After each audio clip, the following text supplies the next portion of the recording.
มาต่อ EP 2เนาะเหตุบ่คาดคิดก็ได้เกิดเนาะเพราะว่าน้องปากก่อนที่ว่าอ่างจะเมียนแล้วเนาะเพราะว่าอ่างนี่โคกแห้งอีหลีดอกเบิ่งที่สภาพอ่างเนาะบ่ทันได้เมียนซ้ำติโตหลายตายก็ได้เมียนซะหลังจากเมียนแล้วเนาะสภาพอ่างก็แป้นน่ะเนาะบ่ถึงว่าสิสะอาดเต็มร้อยเนาะทุกคนฮู้ว่าต้นนี้มันชื่อต้นอิหยังเนาะไผฮู้ก็คอมเมนต์บอกกันให้เด้อเพราะว่าบ่ฮู้อีหลีจากนั้นก็เปิดน้ำใส่กระคุใส่การกล้วยลงไปเพื่อให้น้องเคาะเนาะ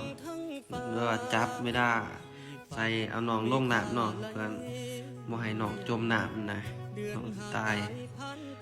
เห็นเขาว่าแนวนั้นดอกก็เลยตามเขาใครที่ว่ามีความรู้ก็แชร์ประสบการณ์กันก็เปิดน้ำใส่อ่างเนาะมันเกิดความสิวแห้งนี่สภาพอ่างเนาะพื้นน้ำเขาบ่ทันนั้นเอาลงซ้ำความจริงมันต้องลงพื้นน้ำก่อนเนาะก่อนสิใส่การกล้วยได้ก็ต่อใหม่เนาะเพื่อให้น้องเวลาตกลงมาจับแล้วเขาสิเอาใหม่ตัวนี้นี่กายเนาะเพื่อมาวางไข่เนาะแล้วก็เอาใหม่อันหนึงมากายเนาะกายเพื่อความปลอดภัยนะเวลาน้องตกลงมาเพื่อตกลงมาแล้วก็สิจับ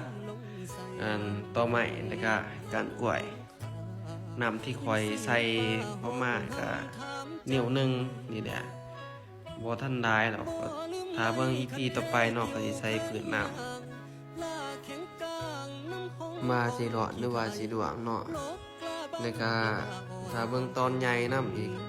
ว่าน้องจะรอดหรือว่าน้องจะตุยก่อนเนาะไม่ขึ้นกับ